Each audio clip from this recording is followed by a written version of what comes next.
Oui, bonsoir à tous, bienvenue à votre émission à la lumière de la parole. Nous sommes jeudi 19 juin, il est 20h40 et on est heureux de vous accueillir ce soir sur TV et Radio de Vie.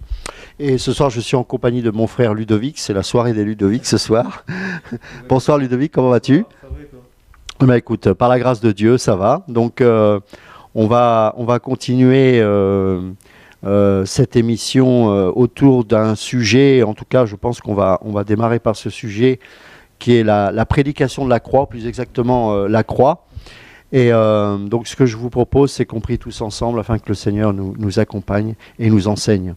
Seigneur, merci pour ta parole qui nous éclaire, qui nous illumine, qui nous transforme, qui nous guérit et surtout qui nous sauve, parce que tu es la parole, Seigneur. Éclaire-nous encore ce soir et que tu libères ton peuple à nouveau. Seigneur, tu es ce chauffard qui sonne pour que nos consciences se réveillent, pour que notre esprit soit touché, afin que tu nous sauves et que tu nous libères de la religion. Seigneur, que ce soir encore des âmes soient libérées, des âmes soient sauvées, des âmes soient guéries et bénies, et qu'au nom de Jésus, Seigneur, eh bien, ces personnes puissent t'entendre et te goûter pleinement. Amen. Amen. Alors, je voudrais qu'on lise un passage dans 1 Corinthiens chapitre 1. 1 Corinthiens chapitre 1, à partir du verset 18. Si tu peux nous le lire. Donc 1 Corinthiens 1, chapitre 18. 1 Corinthiens chapitre 1, verset 18. Je pense qu'il faut que tu mettes le micro en marche, il me semble. Il a allumé mon micro? Il est allumé. Bon, ok, bon, ça va démarrer. D'accord. Donc verset 18. Voilà, donc 1 Corinthiens 1, verset 18. Car la parole de la croix est une folie pour ceux qui périssent. Mais pour nous qui sommes sauvés, elle est une puissance de Dieu. Continue. Aussi est-il écrit, je détruirai la sagesse des sages et j'anéantirai l'intelligence des intelligents. Où est le sage? Où est le scribe? Où est le contestateur de ce siècle? Dieu n'a-t-il pas frappé de folie la sagesse du monde? Car, puisque le monde, avec sa sagesse, n'a pas connu Dieu, Car, puisque le monde, avec sa sagesse, n'a pas connu Dieu, dans sa sagesse, Dieu, il a plu à Dieu de sauver les croyants par la folie de la prédication. Les Juifs demandent des miracles et les Grecs cherchent la sagesse. Nous prêchons Christ crucifié, scandale pour les Juifs et folie pour les païens. Mais pour ceux qui sont appelés, tant Juifs que Grecs, Christ, puissance de Dieu et sagesse de Dieu. Car la folie de Dieu est plus sage que les hommes, et la faiblesse de Dieu est plus forte que les hommes. Amen.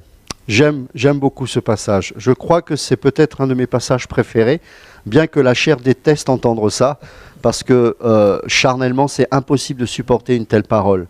Et c'est pour ça que seuls ceux qui sont véritablement nés de Dieu peuvent entendre cette parole et dire Amen. Et je reprends juste ce verset qui nous dit au verset 18, « Car la prédication de la croix est une folie pour ceux qui périssent. Mais pour nous qui sommes sauvés, elle est une puissance de Dieu. » Cette prédication de la croix, elle est combattue aujourd'hui. Cette prédication de la croix, elle est vraiment attaquée de toutes parts. Pourquoi? Parce qu'aujourd'hui, nous avons un évangile de plus en plus terrestre et charnel. Et la croix, justement, elle a pour détruire les œuvres charnelles, les œuvres des ténèbres.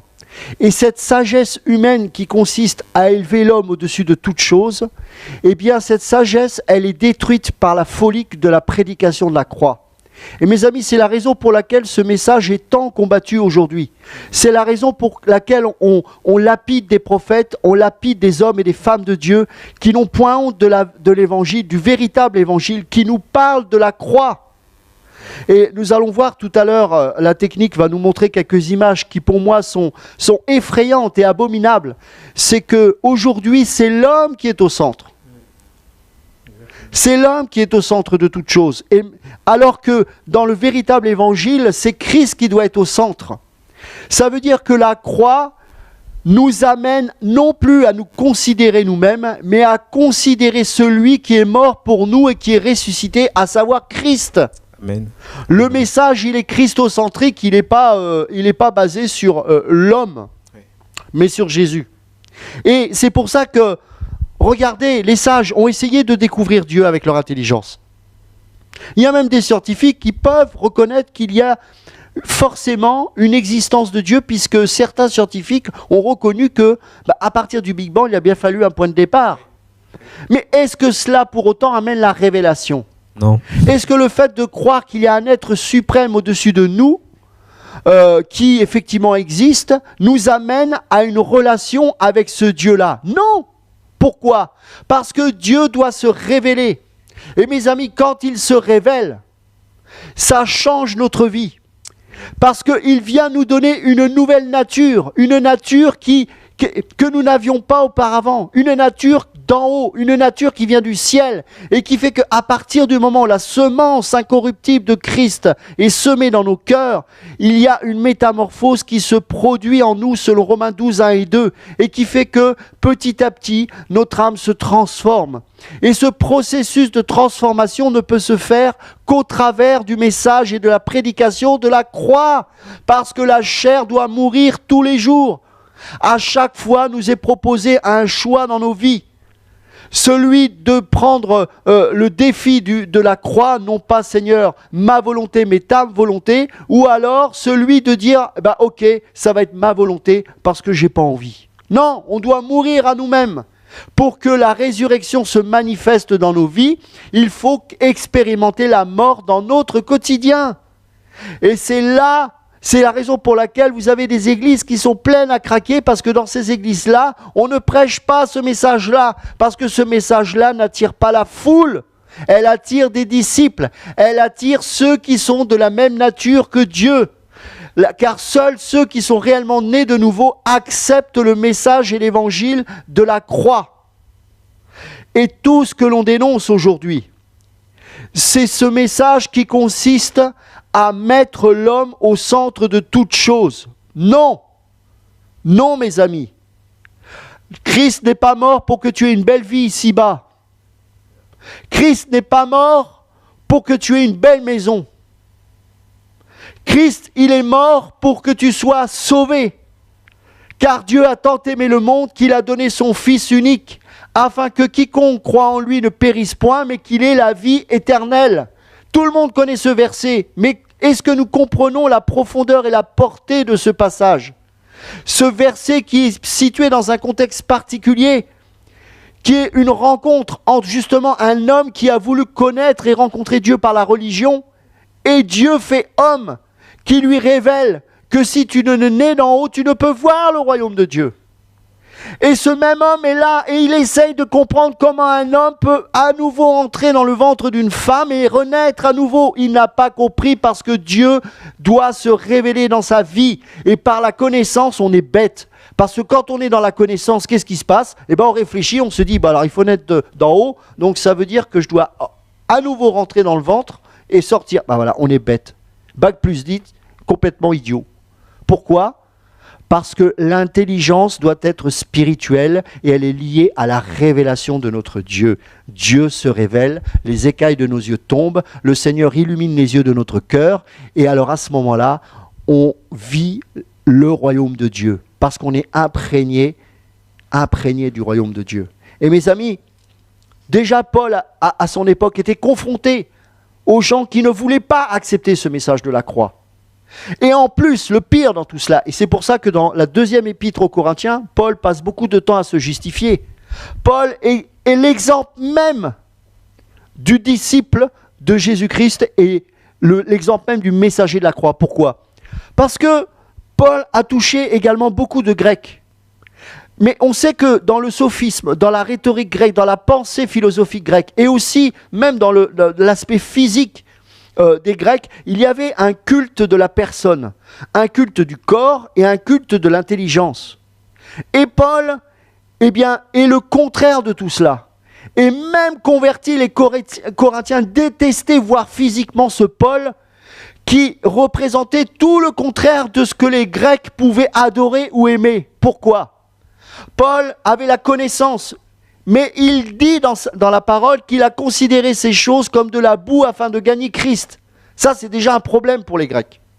La deuxième chose, c'est que quand il voyait Paul, il voyait quelqu'un qui avait reçu les marques du maître. Il a été précipité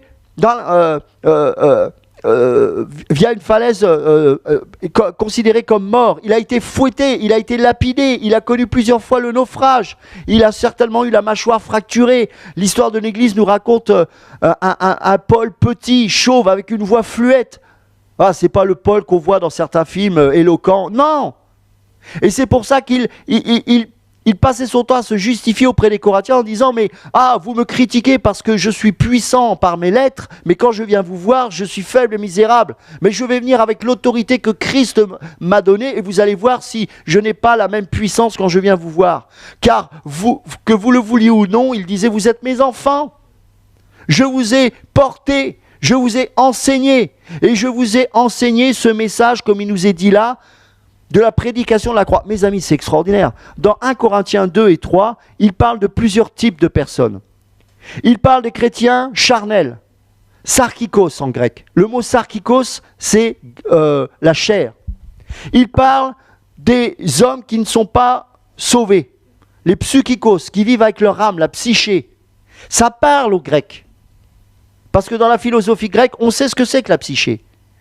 Mais il parle aussi des hommes pneumatikos, ceux qui sont appelés à expérimenter dans leur quotidien Christ. Ceux, pneuma, le souffle du Saint-Esprit, le souffle de Dieu. Ceux-là seuls sont agréés de Dieu parce qu'ils ne marchent pas comme des chrétiens charnels, mais comme des chrétiens spirituels. C'est pour ça qu'en introduction, il parle de la prédication de la croix, qui est la folie au niveau de la psyché.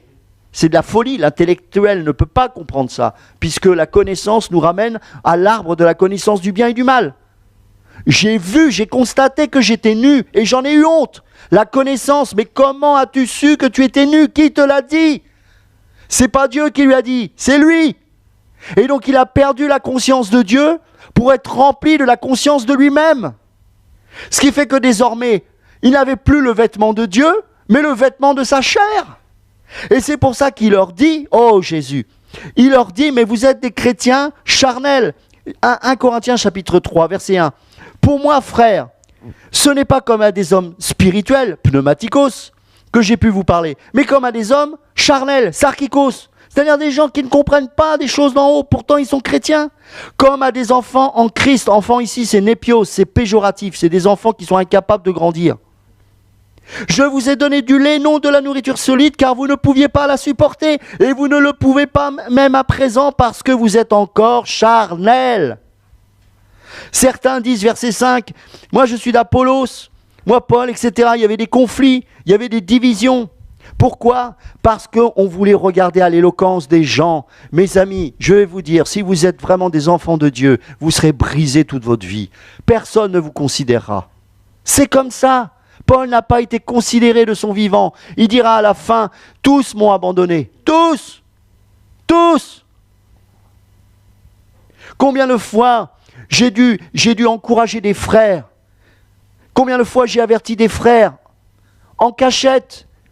Parce qu'ils n'étaient pas encore dans un état de péché, ils n'avaient pas encore conscience de certaines choses. Mais je voulais leur faire comprendre qu'ils étaient en train de prendre un mauvais chemin, qu'ils aimaient trop être complimentés des autres, trop de charisme naturel, trop d'éloquence. Je dis, mais fais attention mon ami.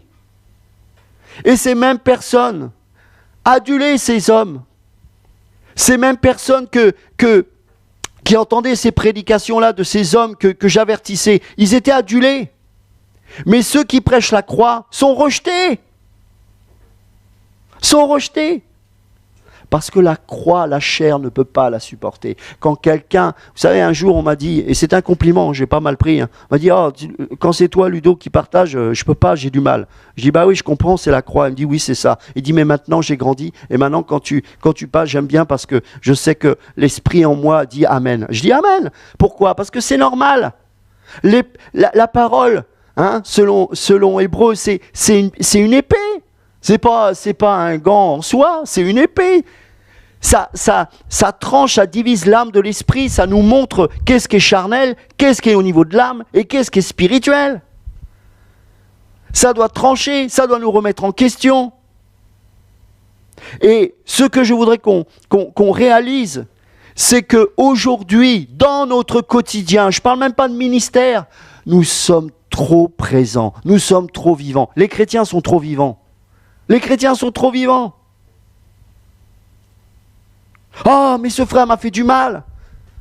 Mais comment as-tu pu être aussi patient avec lui alors qu'on voyait déjà à l'époque? Oui, mais c'est facile de voir les défauts des uns avant, mais on aime. Et tant que la personne ne pêche pas, eh bien on sait que c'est un problème, on l'encourage. Et quand malheureusement, parce que malheureusement ça arrive, la personne est complètement à côté, eh bien là on agit.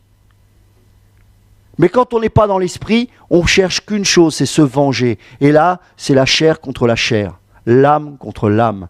Je suis conscient de moi-même. Il m'a fait mal. Il m'a. Et moi, ce que je dis, mais là, vous n'avez même pas passé le premier test que Dieu vous a donné. Car la mise à l'épreuve de votre foi produit la patience. Mais il faut que la patience accomplisse son œuvre parfaite, afin que vous soyez parfaits et accomplis, et qu'il ne vous manque rien. Jacques chapitre 1. La croix. On est testé par rapport à la croix. Tu as le choix, mon ami. Oh, mais moi, on m'a tant blessé. Oh, mais moi, c'est difficile. Eh bien, oui.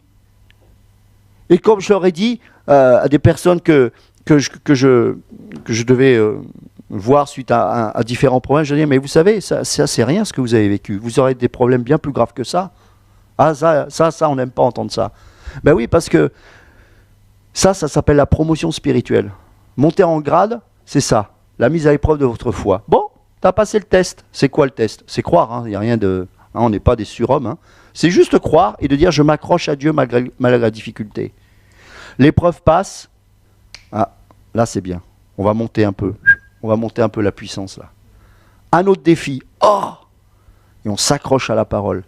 Et ce qu'on oublie, c'est qu'au fur et à mesure, l'onction, elle monte. Elle est là. Alors après, il va falloir apprendre à la gérer, ça c'est sûr. Mais voilà, la mise à l'épreuve de votre foi produit un fruit, la patience.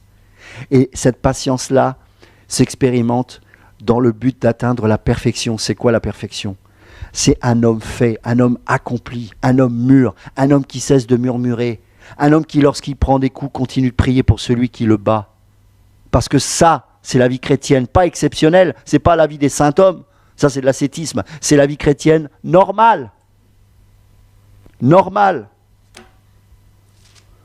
Alors avant de lire un passage, non, on va d'abord lire ce passage, et après je vais demander à la technique de nous montrer des jolies stars. Pour que les gens, les gens des fois ont besoin d'images, j'ai envie de dire choc, pour que les consciences soient réveillées, quoi. C'est trop, c'est tellement choquant ce que l'on voit aujourd'hui. On va prendre Philippiens chapitre 2. Oui, on va prendre Philippiens chapitre 2, à partir du verset 1 jusqu'au verset... jusqu'au verset 12. Voilà, oui. Donc si tu peux le lire. D'accord. S'il y a donc quelques consolations en Christ, s'il y a quelques encouragements dans l'amour, s'il y a quelques communions de l'esprit, s'il y a quelques compassions et quelques miséricordes, mettez le comble à ma joie, afin d'avoir une même pensée. Ayez un même amour, une même âme, une seule pensée. Ne faites rien par rivalité ou par vaine gloire, mais dans l'humilité, estimez les autres supérieurs à vous-même. Que chacun de vous, au lieu de considérer ses propres intérêts, considère aussi ceux des autres. Ah, c'est encore je suis bizarre, c'est encore mes deux versets préférés. On va le lire. Peuple de Dieu, écoutez bien. Écoutez bien, parce que c'est la clé de l'évangile. Si vous ne vivez pas ça, vous ne pourrez pas être enlevé. Je suis désolé. Parce que je suis surpris de voir combien les chrétiens cherchent à avoir raison. Il y a un problème. Quand bien même vous avez subi une injustice, vous devez continuer à louer Dieu. Je ne dis pas qu'on ne doit pas pleurer, qu'on doit pas... Bien sûr, on est humain, c'est dur. Mais on ne peut pas abandonner, parce qu'on s'appuie sur celui qui est en nous. Et celui qui est en nous est plus fort que celui qui est dans le monde. Si Dieu est avec moi, qui sera contre moi? Ne faites rien par esprit de parti ou par vaine gloire. Mais que, alors ça... mais que l'humilité vous fasse regarder les autres comme étant au-dessus de vous-même. On va recommencer parce que j'ai l'impression que ce verset, on a dû le retirer dans nos consciences. Mais que l'humilité vous fasse regarder les autres comme étant au-dessus de vous-même. Ah, mon ami, j'ai pas besoin d'avoir un apôtre pour que je puisse être enseigné par lui. Un enfant peut m'enseigner. Parce que ça ne dépend pas de celui qui est en face, ça dépend de moi. Si j'applique la parole de Dieu et que je considère l'autre comme supérieur à moi-même, ça veut dire qu'à tout moment, je peux m'attendre au miracle avec n'importe quelle personne. Qu'il soit en lambeau, qu'il soit en costard, qu'il soit avec... Peu importe. À partir du moment où je suis animé de l'esprit de Christ, qui consiste à de se dépouiller de soi-même, parce que si on ne se dépouille pas de nous-mêmes, on ne peut pas considérer l'autre comme supérieur à nous-mêmes. On ne pourra pas recevoir. On va dire, celui-là, il a l'onction. Il n'a pas l'onction. C'est du charisme. C'est du charnel. Ah, mais je pensais qu'il avait l'onction. Parce que tu es charnel. Parce que tu es sarkikos. Parce que tu as une vision dénominationnelle de ton ministère. Par contre, celui qui est spirituel, il va voir peut-être un type qui va bégayer, hein, ou un plombier. Voilà, je sais pas, j'ai rien contre les plombiers, au contraire, mais vous voyez ce que je veux dire. Quelqu'un de simple qui ne va pas se prendre la tête, et puis il va juste partager un petit verset. Et si tu es vraiment brisé, tu vas sentir l'onction, tu vas saisir, tu vas capter tout de suite. Waouh, je reçois, c'est extraordinaire. Dieu m'a parlé. Mais si tu es rempli de toi-même, si tu as une vision charnelle du ministère, si tu penses que seul un apôtre peut t'enseigner, tu vas passer à côté de Dieu, comme les pharisiens sont passés à côté de Jésus. On ne peut pas recevoir Dieu quand on est monté sur un cheval. Ce n'est pas biblique. L'homme n'est pas appelé à monter sur un cheval, car le maître est monté sur un âne. Le seul qui est appelé à monter sur un cheval, comme j'ai dit jeudi dernier, c'est Jésus. Et il montera sur son cheval pour juger. Qui es-tu, toi, pour monter sur un cheval? Tu es juge? Alors si on va nous montrer quelques chevaux, bien glorieux, charnellement. Donc je voudrais juste, c'est pas pour me moquer, hein, comprenez l'esprit, mais je veux que nos yeux s'ouvrent ce soir. Si la technique peut me passer quelques images de pseudo-pasteur, voilà, alors lui il est extraordinaire, vous le connaissez certainement. Si on peut agrandir un petit peu l'image peut-être. Donc c'est un homme qui s'appelle Guy Vincent, qui est connu dans le milieu évangélique. Voilà, alors maintenant qui s'est intronisé bishop, avec une tenue de pape, hein, donc je ne sais pas si on a vu encore l'image là, si on peut la repasser, voilà, donc voilà, comme un pape, hein, voilà les gens qu'on adule aujourd'hui, voilà. Alors, laissez l'image, et je vais juste relire ce passage. Ne faites rien par esprit de parti ou par vaine gloire. Regardez bien l'image pendant qu'on cite le verset. Ne faites rien par esprit de parti ou par vaine gloire, mais que l'humilité vous fasse regarder les autres comme étant au-dessus de vous-même. Ok, on va mettre un autre pape, s'il vous plaît.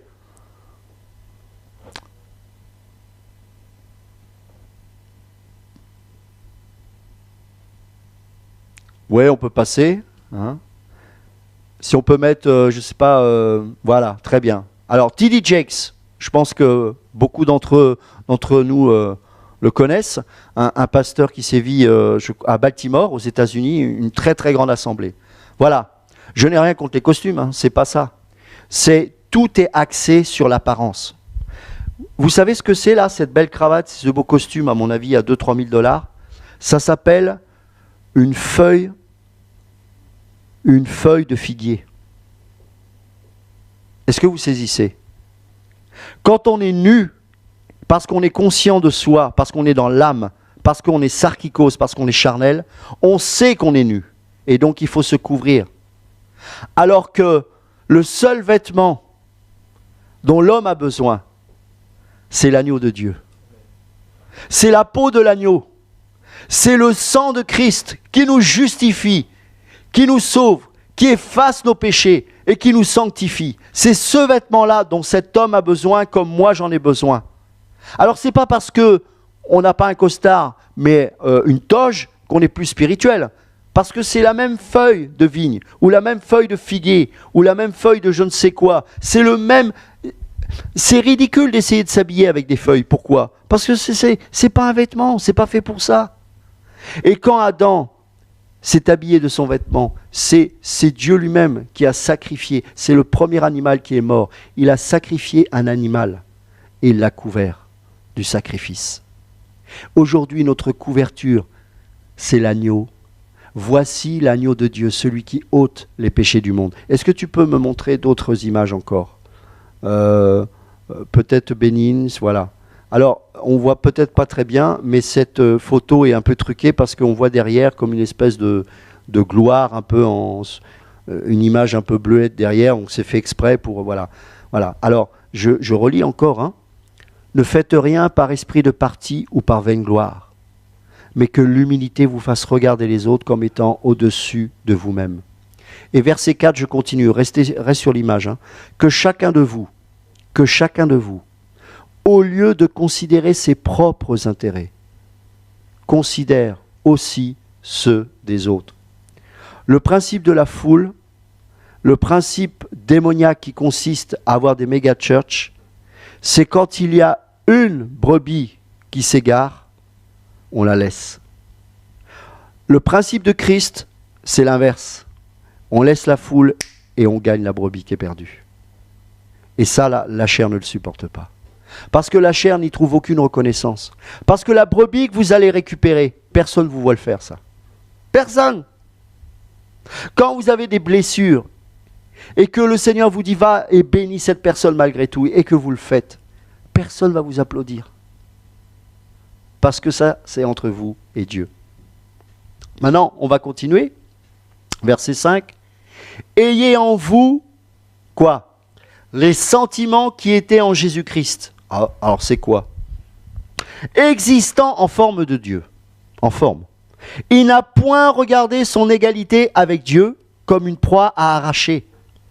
Mais il s'est dépouillé lui-même en prenant une forme de serviteur, en devenant semblable aux hommes. Et il a paru comme un vrai homme. Alléluia. Il s'est humilié lui-même, se rendant obéissant jusqu'à la mort, même jusqu'à la mort de la croix. C'est pourquoi aussi Dieu l'a souverainement élevé et lui a donné le nom qui est au-dessus de tout nom, afin qu'au nom de Jésus, tout genou fléchisse dans les cieux, sur la terre et sous la terre, et que toute langue confesse que Jésus-Christ est Seigneur, à la gloire de Dieu le Père. Ainsi, mes bien-aimés, comme vous avez toujours obéi, mettez en œuvre votre salut avec crainte et tremblement, non seulement comme en ma présence, mais bien plus encore maintenant que je suis absent. Et, bien sûr, certaines personnes utilisent ce passage pour dire, oui, mais il a fait tout ça pour que nous n'ayons pas à subir ces choses. Alors, mes amis, évidemment, nous, on ne va pas mourir à la croix pour sauver les autres. Ça, Jésus l'a fait. Mais combien de fois dans sa parole, le Seigneur nous précise que si le maître a été rejeté, si le maître a été persécuté, notamment dans Marc 10, où il y a une forme de bénédiction, parce qu'effectivement, nos pères, nos mères, certainement nous rejetteront, mais nous aurons aussi d'autres pères, d'autres mères, d'autres maisons, c'est-à-dire des frères et sœurs en Christ qui nous accueilleront. Et il est dit dans Marc 10, avec des persécutions. Pourquoi ? Parce que nous avons la marque du maître, pas la marque de la bête. Et la marque de la bête, elle consiste à aimer le monde.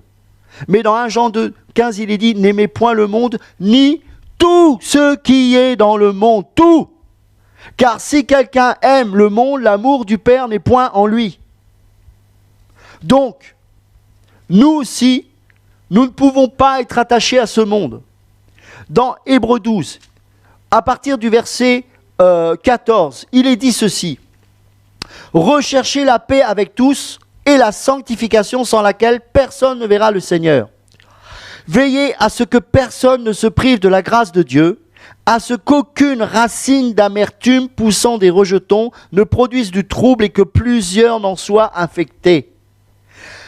À ce qu'il n'y ait ni débauché, ni profane comme Ésaü, qui pour un mets vendit son droit d'aînesse. Vous savez que plus tard, voulant obtenir la bénédiction, il fut rejeté, quoiqu'il ait sollicité avec larmes, car il ne put amener son père à changer de sentiment.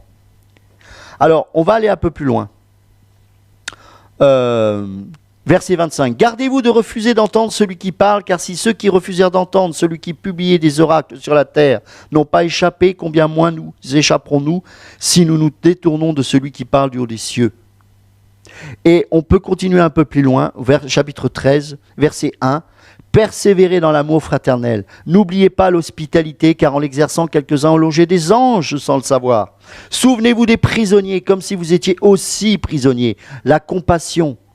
De ceux qui sont maltraités comme étant aussi vous-même dans un corps, que le mariage soit honoré de tous. et le lit conjugal exempt de souillure, car Dieu jugera les débauchés, les adultères. Ne vous livrez pas à quoi? À l'amour de l'argent. Contentez-vous de ce que vous avez. Car Dieu lui-même a dit, je ne te délaisserai point et je ne t'abandonnerai point.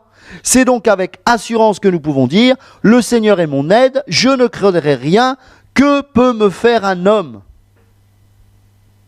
Souvenez-vous de vos conducteurs qui vous ont annoncé la parole de Dieu. Considérez quelle a été la fin de leur vie et imitez leur foi. Jésus-Christ est le même hier, aujourd'hui et éternellement. Ne vous laissez pas entraîner par des doctrines diverses et étrangères, car il est bon que le cœur soit affermi par la grâce et non par des aliments qui n'ont servi à rien à ceux qui s'y sont attachés.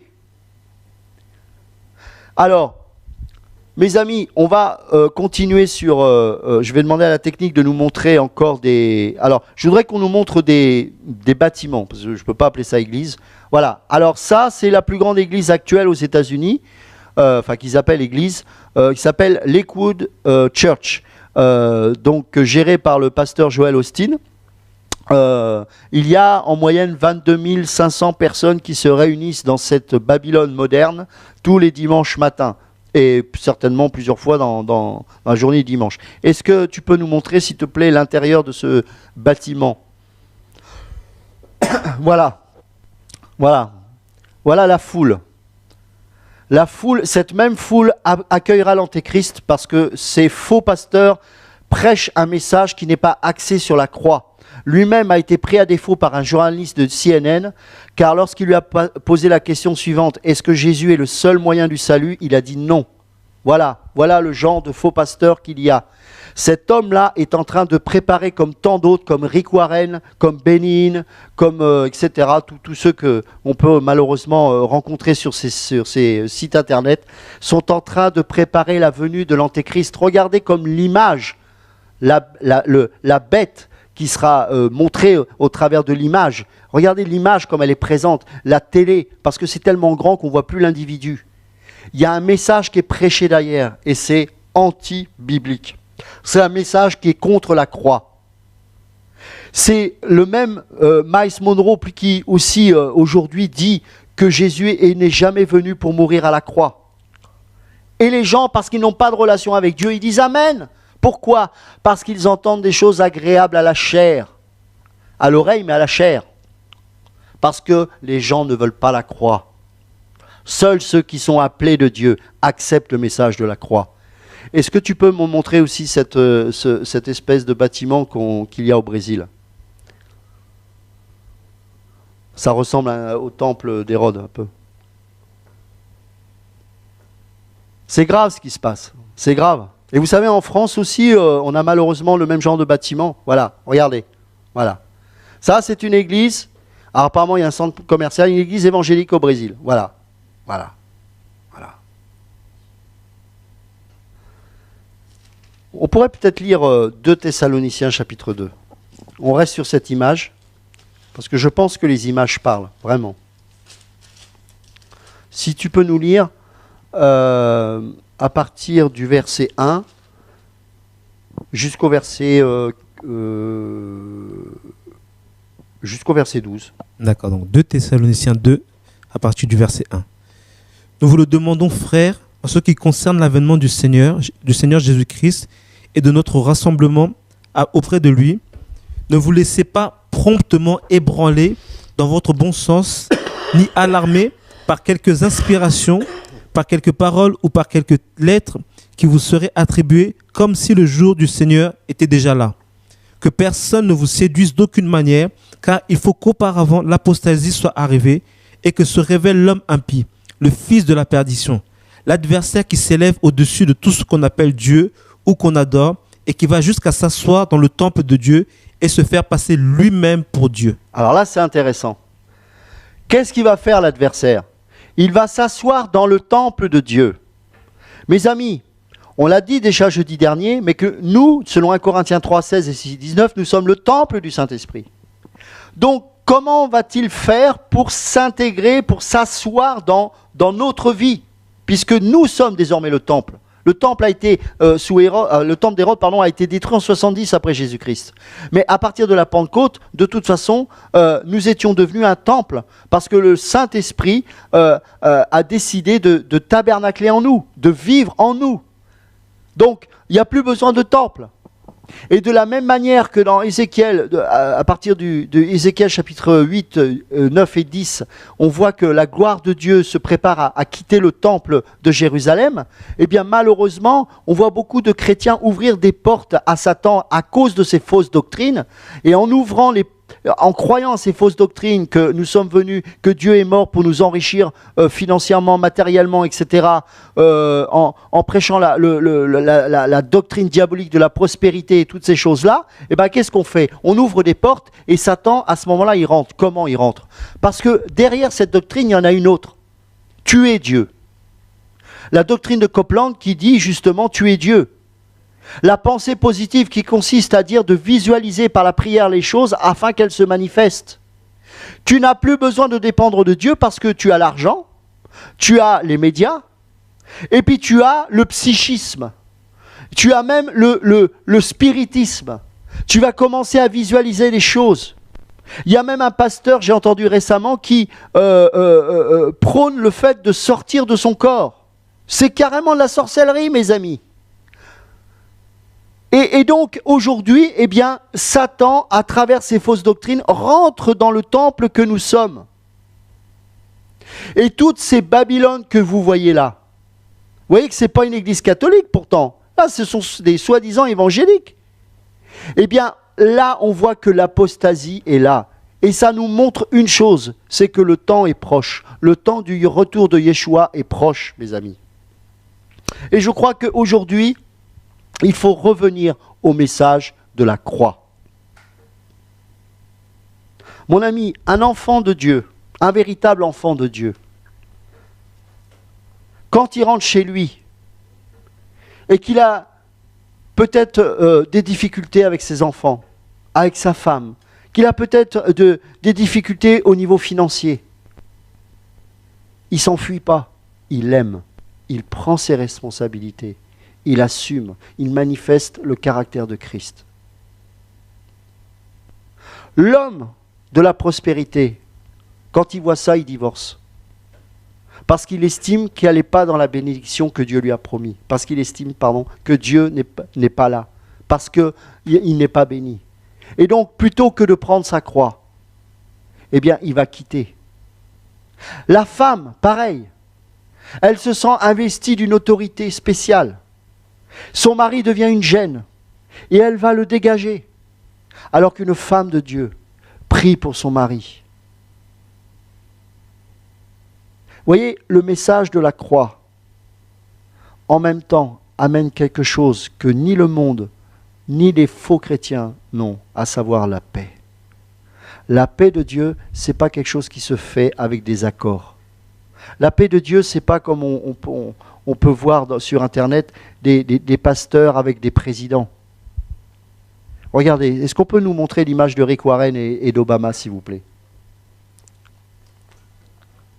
Voilà un prédicateur qui a été à la mode pendant un certain temps. À l'époque où j'allais encore dans des églises bâtiments, cet homme a essayé d'infiltrer sa doctrine dans les églises en France pour justement donner des méthodes pour que l'église grandisse. Bon, ça n'a jamais marché, mais enfin bon, il y a toujours des gens pour gober ça. Voilà, donc voilà cet homme qui a prié pour l'investiture d'Obama, pour la première fois où il a été investi en tant que président. Et cet homme-là est pour l'homosexualité. Cet homme-là prêche des doctrines complètement New Age. Et il y a une association avec le politique et le religieux. On avait parlé de la femme qui était assise sur la bête, le pouvoir religieux et le pouvoir politique associé. On a parlé de l'Église catholique, mais on a vu aussi que ces filles, les filles de la mère, la mère qui est l'Église catholique a engendré des fils et des filles, et c'est ce que vous voyez là, ce sont des fils et des filles. Les évangéliques, pour moi, ne sont pas mieux que les catholiques. Ce sont des gens qui ont la même doctrine sous une autre forme. Ils s'associent avec le gouvernement. Depuis quand Jésus a dit « Rendez à César ce qui est César, et rendez à Dieu ce qui est à Dieu ». voyez, voilà où nous en sommes aujourd'hui. Combien de fois j'ai dû parler à des gens qui me disaient « Oh, mais on peut changer le monde en s'impliquant dans la société. » Non, non, non et non. Ce n'est pas biblique. 2 Corinthiens chapitre 6, si tu peux nous lire à partir du verset 11. 2 Corinthiens 6, à partir du verset 11. Notre bouche s'est ouverte pour vous, notre cœur s'est montré large. Vous n'êtes pas à l'étroit au-dedans de nous, mais c'est en vous-même que vous êtes à l'étroit. En contrepartie, je vous parle comme à mes enfants, montrez-vous large vous aussi. Ne formez pas avec les incroyants un attelage disparate, car quelle association y a-t-il entre la justice et l'iniquité, ou quelle communion entre la lumière et les ténèbres? Et quel accord entre Christ et Bélial? Quelle part le croyant a-t-il avec le non-croyant? Quel contrat d'alliance entre le temple de Dieu et les idoles? Car nous sommes le temple du Dieu vivant, comme Dieu l'a dit, j'habiterai et je marcherai au milieu d'eux, je serai leur Dieu et ils seront mon peuple. C'est pourquoi sortez du milieu d'eux et séparez-vous, dit le Seigneur. Ne touchez pas à ce qui est impur, et moi, je vous accueillerai. Je serai pour vous un père, et vous serez pour moi des fils et des filles, dit le Seigneur Tout-Puissant. Sortez du milieu d'elle, mon peuple. Sortez. L'évangile consiste à sortir. Dans toutes les Écritures, on voit que l'homme sort. Quand Dieu parle à Abraham, il dit « Sors, sors !» Il a parlé dans Babylone, mais il lui a demandé de sortir. Et s'il n'était pas sorti, il n'aurait pas pu être au bénéfice des promesses et des alliances de Dieu. Ce n'était pas possible. Quant à Jérusalem, oui, c'est vrai que là, par contre, il fallait être en Israël. Mais c'était le but de cette nation, c'était d'amener les autres nations à la conversion. Et parce que cette nation a failli à sa mission, eh bien, le temps d'Israël, le temps a été fini pendant un temps, jusqu'au millénium, où là, évidemment, Israël va retrouver une légitimité, bien évidemment. Mais là, c'est le temps de l'Église, c'est la dispensation de l'Église. Et dans la dispensation de l'Église, selon Romains 4, nous sommes fils d'Abraham, et donc nous revenons d'avant la loi. Et donc c'est encore le principe de la dispersion. Au commencement, à chaque fois Jésus nous ramène au commencement. Quand les légalistes disent « Est-il permis à l'homme de répudier sa femme ?» Le légaliste, eh bien qu'est-ce qu'il fait Jésus, qui est pourtant l'homme de la loi? Il est venu accomplir la loi. Il les a ramenés avant la loi. Au commencement, il n'en était pas ainsi. Tu n'es pas appelé à vivre la loi, tu es appelé à vivre au commencement, au Béréchit. Parce qu'en étant né de nouveau, tu expérimentes le royaume de Dieu. Et donc, plutôt que comprendre la loi, tu dois revenir au commencement. Au commencement, tu ne devais pas répudier ta femme, mon ami. Au commencement, cette parole n'est pas inscrite dans la conscience même de Dieu. Cette loi, c'est parce que Dieu connaissait notre faiblesse et la dureté de notre cœur. Car Jésus lui-même a dit, c'est à cause de la dureté de ton cœur que cette loi a été proclamée, que tu pourras répudier ta femme. Mais Ézéchiel 36 et Joël 2 nous fait des promesses bien d'autres, bien sûr, qui étaient aussi pour l'Israël futur, mais qui nous parlent aussi pour nous. Je vous donnerai un cœur nouveau, pas un cœur de pierre, pas un cœur pour supporter la loi, mais un cœur pour vivre sous la présence même de Dieu, sous l'arbre de vie. Oh mes amis, quelle grâce! C'est pour ça qu'il faut sortir de ces endroits. C'est pour ça que tous ces endroits prêchent la loi. En même temps, ils sont dans le péché, bizarrement, et en même temps, ils prêchent la loi. Pourquoi? Parce que la loi rend esclave. La loi te culpabilise. Et donc te dit, et te rend servile, te rend petit, te rend minable, te rend pas victorieux sur le péché. Parce que la loi est un pédagogue pour nous amener à Christ le libérateur. C'est lui qui te libère de péché, c'est lui qui te sanctifie, c'est lui qui te donne la capacité de vivre ce qu'un homme naturellement ne pourra jamais vivre. La sanctification. Ah mes amis, Genèse chapitre 2, verset 15. L'Éternel Dieu prit l'homme et le plaça dans le jardin d'Éden pour le cultiver et pour le garder. L'Éternel Dieu donna cet ordre à l'homme. Tu pourras manger de tous les arbres du jardin, mais tu ne mangeras pas de l'arbre de la connaissance du bien et du mal, car le jour où tu en mangeras, tu mourras certainement.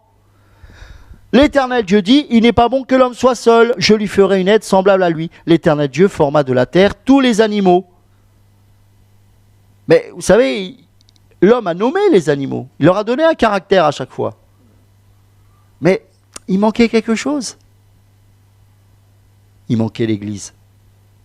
Il manquait l'Église. Tu n'es pas destiné à être un animal. Hein.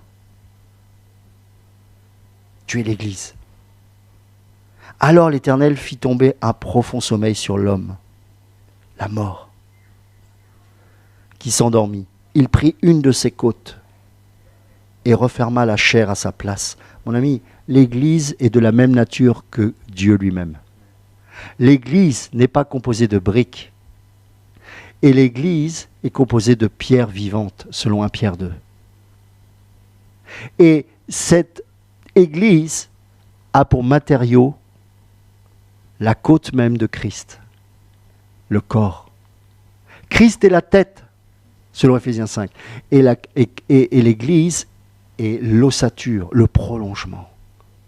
Ça veut dire que l'Église, tu ne peux pas, avec les yeux physiques, les yeux charnels, la remarquer. C'est impossible. Et parce que l'Église est de même nature que Christ, seuls ceux qui ont reçu la nature de Christ peuvent voir véritablement la vraie Église. L'Éternel Dieu forma une femme de la côte qu'il avait prise de l'homme et l'amena vers l'homme. Et l'homme dit, voici cette fois celle qui est os de mes os et chair de ma chair. Regardez ces églises qu'on a vues. Ah, la chair, c'est beau, mais c'est mort dedans. La véritable église, c'est l'inverse. Ça ne se voit pas. Mais l'esprit sont de tout. L'esprit sont de tout. Seuls les pneumatikos peuvent discerner où se trouve la véritable église.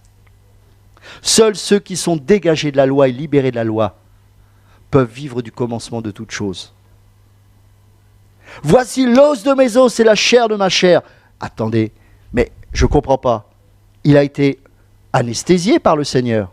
On lui a enlevé une côte, il s'est réveillé. Mais comment a-t-il pu en elle voir la côte qu'on lui avait retirée? Ah, mes amis, parce que l'homme spirituel juge de tout. Parce qu'il a reçu le discernement des choses. Parce qu'il était un homme pneumatikos avant la chute. C'est pour ça que Jésus nous ramène au commencement. C'est pourquoi l'homme quittera son père et sa mère, la chair, et s'attachera à sa femme, et ils deviendront une seule chair, c'est-à-dire une seule nature. On peut pas, quand on voit l'Église, on doit voir Christ, une seule chair. L'homme et sa femme étaient tous de nus, et ils n'en avaient point honte. Pourquoi? Parce qu'ils n'étaient pas sous la loi. Ils n'étaient pas sous la loi. Il n'y a plus aucune condamnation pour ceux qui sont en Jésus-Christ. Alléluia! Alléluia! Et regardez ce qu'a fait le serpent. Il les a ramenés sur le terrain du doute pour enclencher un raisonnement humain. Dieu a-t-il réellement dit? Il y a eu un dialogue, une erreur dans l'interprétation de l'ordre de Dieu, la séduction, et ensuite ils sont devenus conscients d'eux-mêmes. Et à partir de ce moment-là, ils sont cousus des feuilles de figuier pour s'en faire des ceintures. Le ridicule. Eh bien, c'est exactement ce que vous avez vu sur Internet, là. Le ridicule de ces beaux costumes, c'est quoi? Ils savent qu'ils sont pauvres, aveugles, misérables et nus. Et tous les beaux costumes ne suffiront pour habiller et cacher cette pourriture spirituelle. C'est ce que nous sommes tous, hein. On n'est pas meilleurs que les autres, hein. C'est simplement qu'on a décidé de prendre le vêtement de Christ plutôt que de prendre le vêtement de la religion. Les yeux, verset 7, chapitre 3, verset 7. Les yeux de l'un et de l'autre s'ouvrirent, ils connurent qu'ils étaient nus, et ayant cousu des feuilles de figuier, ils s'en firent des ceintures. Ça, c'est terrible. Ça, c'est le drame de l'humanité. C'est terrible ce qui s'est passé là. C'est terrible. Car aujourd'hui, on en subit encore les conséquences, malheureusement. C'est subi. On en subit les choses parce que quand on est charnel, voilà, on expérimente ça. Alors ils entendirent la voix de l'Éternel Dieu, comme d'habitude. Oui, mais la réaction n'était plus la même. Parce que quand on est dans la conscience de soi, on n'est plus dans la relation avec Dieu, on est dans la séparation de Dieu. Parce que là, il y a la conscience du péché. Alors ils entendirent la voix de l'Éternel Dieu qui parcourait le jardin vers le soir. Et l'homme et sa femme se cachèrent loin de la face de l'Éternel Dieu, au milieu des arbres du jardin. Mais l'Éternel Dieu appela l'homme et lui dit, « Où es-tu » Il répondit, « J'ai entendu ta voix dans le jardin et j'ai eu peur, parce que je suis nu et je me suis caché. » L'Éternel Dieu dit, « Qui t'a appris que tu es nu ? Est-ce que tu as mangé de l'arbre dont je t'avais défendu de manger ?» Et l'homme répondit, « La femme que tu as mise auprès de moi. » Alors, avant c'était l'os de ses os, mais là maintenant, c'est toi qui me l'as donné, hein. Moi j'ai rien fait, hein. C'est pas de ma faute. Hein. Oui, c'est vrai que tu n'as rien fait, mais parce que tu n'as rien fait, tu es aussi coupable qu'elle. Voire plus parce que c'était toi le responsable. Et tu aurais dû l'enseigner, et tu aurais dû veiller sur elle, et tu aurais dû la protéger. Et justement parce que tu étais sous la domination, sous l'autorité de l'arbre de vie, le principe même de la croix, d'une manière instinctive, alors que ce n'était pas encore révélé, devait être déjà manifesté. À combien plus forte raison, alors que l'arbre de vie nous a été pleinement révélé dans toute sa portée spirituelle, nous n'avons aucune excuse. C'est pour ça que l'enfer est malheureusement juste.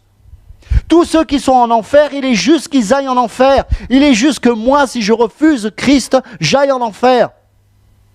Ce n'est pas une question de sentiment, la parole de Dieu. Ce n'est pas une question de sentiment, le christianisme. C'est une question de conviction, de détermination, de vision et d'engagement jusqu'au bout. C'est pour ça que Dieu est un Dieu de reste. Il me plaît à dire que c'est le Dieu des résistants. Voilà, les résistants, il n'y en a jamais eu beaucoup. Hein. En France, on connaît bien ça. Hein. En 1944, il y a eu plein de résistants. C'est marrant ça, ils ont tous là. Hein. Mais il y en avait plein qui ont tondu des femmes qui ont couché avec des Allemands. Mais c'était les mêmes qui pourtant, à l'époque, étaient aussi collabos avec les Allemands. C'est pas ça. Un résistant dans la foi, c'est pas ça. C'est celui qui vit devant Dieu 24 heures sur 24. Il n'est pas meilleur que les autres. Et s'il tombe, il se relève par la grâce de Dieu. Mais il continue, il est déterminé. Et il s'appuie non pas sur ses capacités naturelles. C'est pour ça, mon ami, c'est normal que tu dépérisses. Paul, il dit, je dépéris jour après jour. Mais alors que je dépéris, je suis de plus en plus fort à l'intérieur parce que l'esprit en moi se renouvelle et renouvelle ma force. Tu dois être un Jacob. Tu es né de nouveau ? Tu boites pas, je vois pas la marque du maître. Tu boites pas. Comment, qu'est-ce que tu racontes, Ludo ? Est-ce que tu sais à partir de quand Jacob s'est fait appeler de la part de Dieu Israël ? À partir du moment où il a combattu, après avoir combattu toute la nuit avec l'ange de l'Éternel, l'ange lui a sectionné le tendon de sa hanche. Et à partir de ce moment-là, son corps s'est effondré. Plus jamais il ne pouvait marcher comme avant. Et désormais, il a dit, tu t'appelleras plus magouilleur, voleur, mais Israël. Waouh ! L'Israël de Dieu, c'est un homme qui boite, un homme qui ne dépend plus de ses capacités physiques et naturelles, mais c'est un homme qui dépend de Dieu. Et vous verrez qu'après, il a mis du temps à accepter cette identité d'Israël. Ce n'est seulement qu'à partir de Genèse 48 qu'on voit Israël partout. Parce que là, il ne s'appuie plus du tout sur ses capacités naturelles. Il aimait Dieu, il cherchait Dieu, mais avec l'énergie de sa chair. Et comme Dieu est bon, il s'est révélé à lui, il a dit maintenant je vais couper cette chair. Et petit à petit tu vas apprendre non plus à dépendre à tes capacités de magouille, non, mais tu vas dépendre de moi. Son père était aveugle charnellement. Mais lui, il est devenu aveugle spirituellement. Alors qu'il n'était pas l'aîné, il a volé ce droit d'aînesse. Et pourtant il voyait, mais il voyait trop bien. Mais quand il a fallu qu'il bénisse les enfants de son fils préféré Joseph, il était aveugle. Et quand il a prié, il a mis sa main droite non pas sur l'aîné comme il doit se faire, mais il a mis sa main droite sur le cadet. Et Joseph, voyant qu'il était aveugle, il dit non, tu vois pas, c'est normal, tu te trompes. Il dit non, laisse Dieu faire. Ah mes amis, laisse Dieu faire. Il avait vu spirituellement que selon 1 Corinthiens 15, ce qui est spirituel n'est pas celui qui naît le premier, mais celui qui est le deuxième, c'est le dernier Adam, c'est Christ. Il avait compris, mes amis, parce qu'il ne voyait plus avec les yeux de la chair, il voyait spirituellement les choses, il était devenu un prophète, il était devenu un visionnaire, il avait compris le message de la croix avant même qu'il nous soit révélé. Oh mes amis, je loue Dieu. Je loue Dieu pour ces hommes qui sont des modèles et que le Saint-Esprit a permis que nous puissions lire encore et relire ces histoires extraordinaires. Et ce n'est pas un livre d'histoire seulement, c'est la parole de Dieu. Abraham lui-même a vu la croix. Ah mes amis, si on saisit ces choses, vous serez capable de louer Dieu dans les pires difficultés, je vous assure, parce que vous serez libérés de ce monde. Libérés de ces choses. Alors bien sûr, ça prend du temps, c'est un processus. Nous devons travailler au salut de notre âme, bien sûr. Et comment c'est possible? En expérimentant notre croix de tous les jours. C'est tout. C'est aussi simple que ça, c'est simple. C'est dur. Non, c'est pas dur, c'est impossible.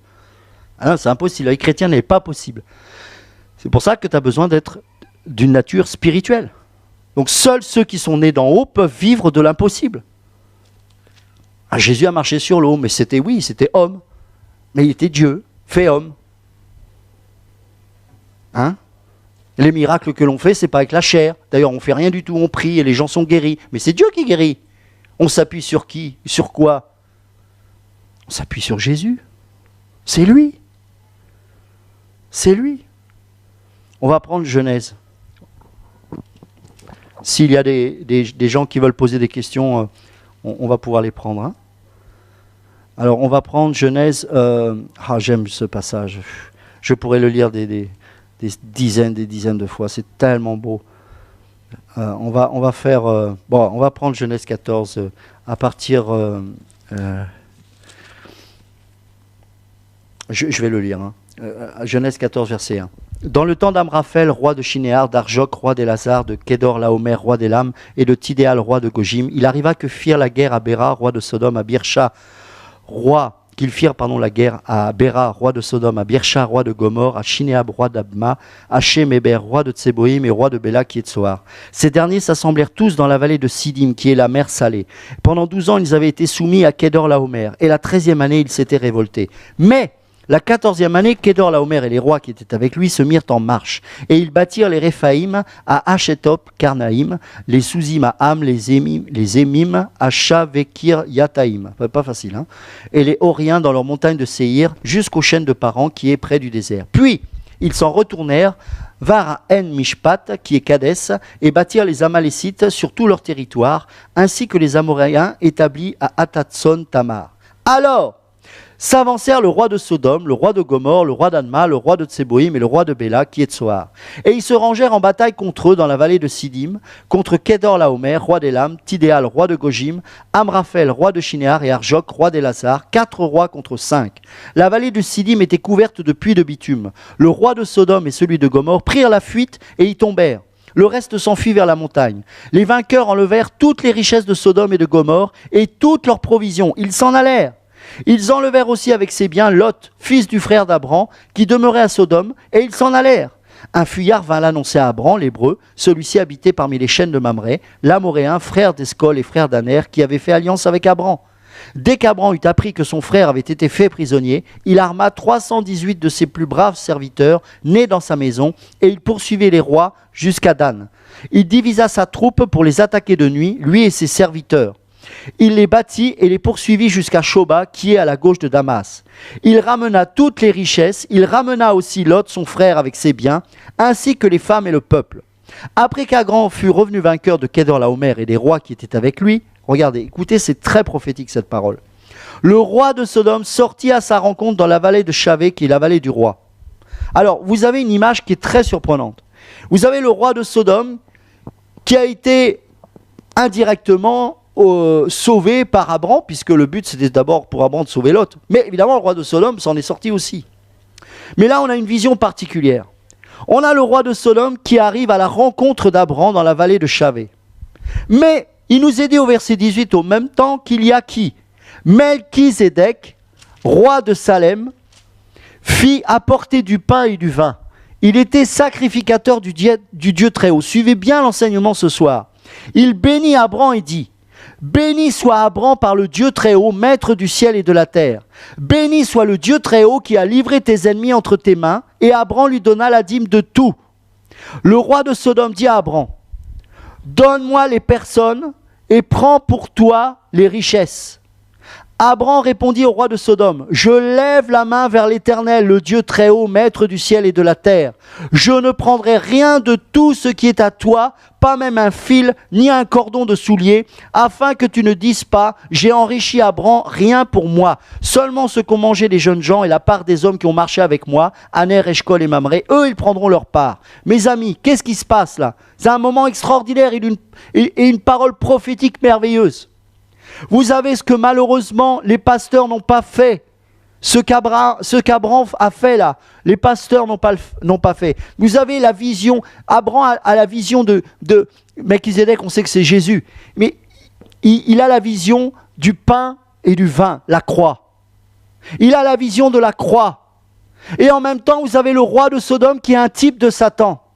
Et que lui dit quelque part Satan, oui, au travers de la bouche du roi de Sodome? Donne-moi les âmes et je te donne quoi? L'argent. Mais Abraham, lui, est un homme de Dieu. Lui, il est un sauveur d'âmes parce qu'il a le caractère de Christ en lui. Et il ne veut pas de cet argent parce qu'il a devant lui la vision de la croix. Mais aujourd'hui, les pasteurs, ils ont cette croix devant eux, mais ils n'en veulent pas. Et ils prennent l'argent que Satan leur donne et ils confient les âmes à Satan. Est-ce que vous saisissez la portée de cette parole? Si vous n'avez pas l'esprit, c'est malheureusement ce que nous serons tentés de faire si nous n'avons pas le Saint-Esprit. À chaque fois que nous nous écartons du message de la croix, nous filons les âmes à Satan. Quand on prêche la prospérité, quand on prêche la dîme, quand on prêche toutes ces choses-là, c'est à Satan lui-même qu'on donne ces choses. Et en échange, ces pasteurs en reçoivent de l'argent. Et pourtant la croix, ils la voient, elle est là. Même les païens comptent aujourd'hui à partir de Jésus-Christ. Que Dieu nous aide. Je crois qu'on a un auditeur, si on peut le prendre. Bonsoir. Oui, bonsoir. Bonsoir. Frère. Soyez bénis. Je vous appelle, c'est par rapport justement, vous avez parlé de la loi et que effectivement Jésus est né sous la loi.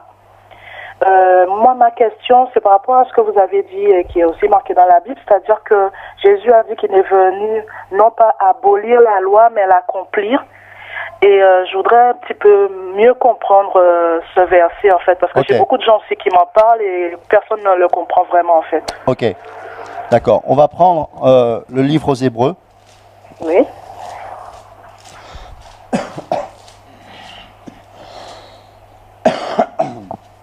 En fait, si on veut comprendre le sacrifice et la sacrificateur de Christ, le livre des Hébreux, les livres aux Hébreux, pardon, nous permet de comprendre véritablement le sens de la venue, de la mort et de la résurrection de Jésus-Christ. Parce qu'au travers de cela, on a vraiment la vision effectivement d'une loi qui a été parfaitement accomplie par Jésus-Christ. Alors de quelle loi nous parlons? Bien sûr, la loi qui est liée au cérémoniel, au sacrifice, au rituel de l'époque, qui consistait à ce que tous les sacrificateurs de l'époque de l'Ancienne Alliance devaient sacrifier des animaux, et particulièrement une fois par an, le jour du Yom Kippour, de sacrifier un animal pour le péché du peuple, et seul le souverain sacrificateur, une seule fois par an, pouvait rentrer dans ce qu'on appelle le lieu très saint. Vous savez que dans le tabernacle ou dans le temple, il y avait 3 parties, le parvis, le lieu saint et le lieu très saint. Et le lieu très saint, il y avait quoi? Il y avait le coffre de l'alliance, il y avait le propitiatoire qui veut dire couvercle, et sur ce couvercle étaient sculptés 2 anges en or qui avaient le visage tourné vers le coffre, et la présence de Dieu était située entre ces 2 anges-là.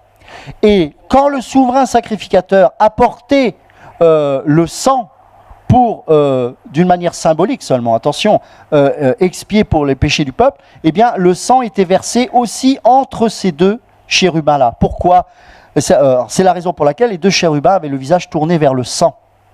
Ces mêmes anges qui refusaient à Adam et Ève de revenir dans le jardin d'Éden après la chute, donc c'était des anges qui étaient là pour garder et pour défendre l'accès de Dieu, eh bien parce qu'ils voyaient le sang, le trône pouvait manifester la miséricorde. C'est pour ça que le couvercle, on l'appelait aussi le trône de miséricorde. Donc, qu'est-ce qu'a fait Jésus? Dans Hébreux 9, il est dit que la première alliance avait donc des ordonnances relatives au culte et un sanctuaire terrestre. C'est ce que je vous ai expliqué tout à l'heure. En effet, un tabernacle fut construit dans la partie antérieure appelée le lieu saint, était le chandelier, la table et les pains de proposition. Derrière le second voile se trouvait la partie du tabernacle appelée le Saint des Saints, ou le lieu très saint, renfermant l'encensoir d'or pour les parfums et l'arche de l'alliance, c'est ce que je vous ai décrit tout à l'heure, entièrement recouverte d'or. Il y avait dans l'arche un vase d'or contenant la manne, la verge d'Aaron qui avait fleuri et les tables de l'alliance. Au-dessus de l'arche étaient les chérubins de la gloire couvrant de leur ombre le propitiatoire, le couvercle. Donc il dit, parce qu'il ne veut pas trop passer de temps là-dessus, ce n'est pas le moment de parler en détail là-dessus. Au verset 10, il dit « Or, ces choses étant ainsi disposées, les sacrificateurs qui font le service entrent en tout temps dans la première partie du tabernacle, et dans la seconde, c'est-à-dire le lieu très saint, le souverain sacrificateur seul entre une fois par an, et non sans y porter du sang qu'il offre pour lui-même et pour les péchés du peuple. Le Saint-Esprit montrait par là que le chemin du lieu très saint n'était pas encore ouvert. Tant que le premier tabernacle subsistait, c'était un symbole. Pour le temps présent, il signifie que les dons et sacrifices présentés ne peuvent rendre parfait sous le rapport de la conscience celui qui rend ce culte. Ils étaient avec les aliments, les boissons et les diverses ablutions des ordonnances charnelles imposées seulement jusqu'à une époque de réformation. De réformation.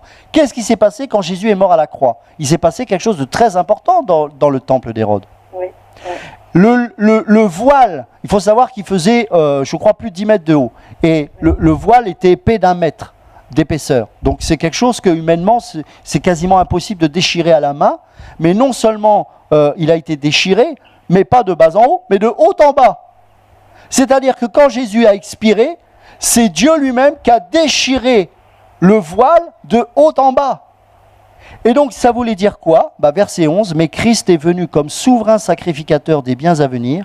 Il a traversé le tabernacle plus grand et plus parfait qui n'est pas construit de main d'homme, et c'est-à-dire qui n'est pas de cette création. Il est entré une fois pour toutes dans le lieu très saint, non avec le sang des boucs et des veaux, mais avec son propre sang ayant obtenu une rédemption éternelle. » Alléluia.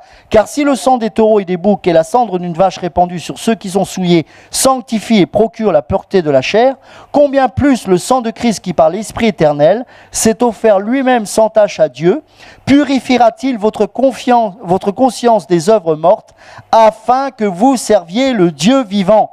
Et c'est pour cela qu'il est le médiateur d'une nouvelle alliance, afin que la mort étant intervenue pour le rachat des transgressions commises sous la première alliance, ceux qui ont été appelés reçoivent l'héritage éternel qui leur a été promis. C'est-à-dire qu'aujourd'hui, donc, ce qu'a fait Jésus, il est venu accomplir la loi sacrificielle ou cérémonielle, comme vous voulez, c'est la même chose. C'est-à-dire que quand Jean le Baptiste a vu Jésus et qu'il a dit cette parole merveilleusement prophétique, « Voici l'agneau de Dieu qui ôte les péchés du monde », il avait compris que désormais, il n'y avait plus besoin, à partir du moment où Jésus était mort à la croix, il n'y avait plus besoin de sacrifier des animaux, mais que désormais, Christ était mort une fois pour toutes pour nos péchés. C'est ça qu'il est venu accomplir. Tout à fait. Vous voyez? Et si on comprend ça, on est libre. C'est clair. Et quand on dénonce toutes ces choses-là, c'est parce que ces gens-là vous ramènent à la loi. Eh oui. Et donc quand on est sous la loi, on n'est plus libre. Parce que la loi, elle est bonne. Paul dit dans Romains, la loi et le commandement sont justes, sont bons. Et la loi est bonne, elle est saine. Mais elle n'a pas pour vocation de libérer, mais de nous montrer qu'il fallait un libérateur. Donc quand on reste sous la loi, on n'est pas sous la solution, on est sous la condamnation. C'est pour ça que Paul combattait vraiment les légalistes, notamment dans l'épître aux Galates. Il disait, mais les Galates voulaient revenir, voulaient judaïser. Regardez aujourd'hui les chrétiens avec Jérusalem. J'espère qu'un jour on aura l'occasion de dénoncer ces choses. Jérusalem, c'est devenu la Mecque des chrétiens. Mais je bénis Dieu pour le peuple juif. Je n'ai pas de problème avec le peuple juif. Mais vous adorez une Jérusalem qui va recevoir l'Antéchrist. Donc on se trompe. Je veux dire, nous ne sommes plus là pour adorer au temple. Le 3e temple va accueillir, dans un premier temps, l'Antéchrist. Donc, nous sommes le temple. Le salut vient des Juifs, c'est-à-dire que Jésus devait annoncer cette nouvelle-là d'abord aux Juifs. Et merci Seigneur, il y a des Juifs qui reçoivent encore ce message. Mais le Juif doit être libéré de la loi. Parce que si le juif accepte Christ, lui qui a fait tous les rituels, eh ben, il comprend le sens de ces choses. Et donc, ça doit le soulager, parce que moi, je connais un peu les principes, les lois juives. En fait, c'est très lourd. C'est très, très lourd. Quand une femme est indisposée, elle peut toucher aucun objet. Quand l'homme, malheureusement, touche un objet que la femme a touché alors qu'elle est indisposée, il doit faire des rituels pour laver les objets. Enfin, c'est un truc de folie. Et donc, on a besoin d'être libéré de ça. Mais regardez ce que font ces faux pasteurs, ils vous mettent sous la loi. C'est ça. Et comme, en plus, ils veulent leur enrichissement personnel, bah, ils refusent le message de la croix, parce que oui, la croix, la chair déteste. Mais en même temps, la croix libère. Pourquoi? Parce qu'on n'est plus prisonnier de nous-mêmes. On n'est plus sous la condamnation. Parce que celui qui est mort, il va être condamné de quoi? T'es mort. Ma sœur, tu es morte. Satan va t'accuser. Il va dire, oh, mais tu sais, avant ta conversion, tu te rends compte, tu as fait ça. Il dit, oui, mais je suis mort. Jésus a tout payé, il a versé son sang, je suis libre. Point barre. Amen. Est-ce que c'est une question de sentiment? Non. Pas du tout. Tu crois? La foi vient de ce que l'on ressent? Non. Romains 10, 17, la foi vient de ce que l'on entend, et ce que l'on entend vient de la parole. Donc, la maturité consiste à ne plus laisser son âme nous bercer par ses émotions charnelles. Les émotions ne sont pas là pour nous conduire dans la vérité.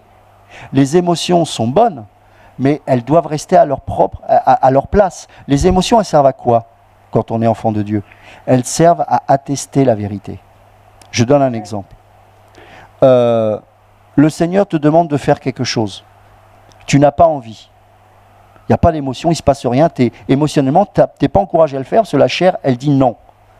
Tu décides, parce que tu es une femme de Dieu et que tu veux marcher dans l'obéissance à la parole de Dieu, de décider d'obéir à Dieu. Tu dis, ok, je le fais. Et une fois que tu l'as fait, qu'est-ce qui se passe? Les émotions, la joie du Saint-Esprit. Voilà, ça c'est l'ordre de Dieu. Alors qu'un chrétien charnel, il faut d'abord qu'il ressente les choses pour faire cela. Alors que ça va à chaque fois l'emmener dans des choses du diable. Le coup de foudre, il y a des chrétiens qui croient au coup de foudre, c'est complètement diabolique. Pour juste un démon qui va traverser notre âme et qui va nous envoyer une projection sentimentale, les gens vont basculer de vie juste pour ça. Et après, c'est trop tard. Non, c'est ça être des chrétiens fermis. D'accord. Ça répond? Oui, tout à fait, parfaitement. Là, maintenant, j'ai compris que c'est par rapport tout à fait au sacrifice, au sang de Jésus, que c'est une fois pour toutes, ça y est. Merci beaucoup, en tout cas, pour cet éclairage. Amen. Et que vraiment le Seigneur continue à vous éclairer pour enseigner le peuple de Dieu dans toute la vérité. Amen. Sois bénie, ma sœur. Merci beaucoup pour ces encouragements. Bonne soirée. Bonne soirée. Au revoir. Donc voilà, mes frères et sœurs, vraiment, quand il y a la croix, Satan se dresse et va toujours vous proposer autre chose. J'ai pas lu la suite, mais dans Genèse 15, parce que là encore, Abraham a passé le test. L'alliance que Dieu avait faite à Abraham a été renouvelée dans Genèse 15. D'une manière beaucoup, on va le lire, on terminera là-dessus, d'une manière beaucoup plus forte et beaucoup plus complète. Genèse chapitre 15.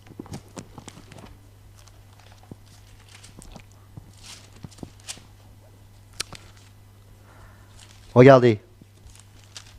Oh là, c'est merveilleux. Donc après ce moment-là, Dieu est bon. Genèse chapitre 15, verset 1. Après ces événements, la parole de l'Éternel fut adressée à Abraham dans une vision et il dit, Abraham, ne crains point, je suis ton bouclier et ta récompense sera très grande. La récompense par rapport à quoi? Par rapport à son acte, par rapport à la foi qu'il a eue. Et vous savez quoi? Nous sommes les fruits de cette récompense. Wow. Ah, je loue Dieu pour ça. La récompense du chrétien, elle est éternelle. C'est pour ça que c'est médiocre de rechercher les richesses de ce bas monde. C'est médiocre, c'est nul, c'est minable. Ça, c'est être un minable. Mais quand on reçoit les promesses de Dieu, ça a une portée. Regardez tous les hommes de foi dans Hébreux 11. Ils n'ont rien vu de leur vivant. Rien. La parole est claire, hein, ils n'ont rien vu. Mais nous l'avons vu et nous le voyons encore aujourd'hui. Tous les jours, à chaque fois, mon frère, ma soeur, que tu prends Hébreux 11, la récompense, elle est là. Alléluia. Ça, c'est la dignité d'un chrétien.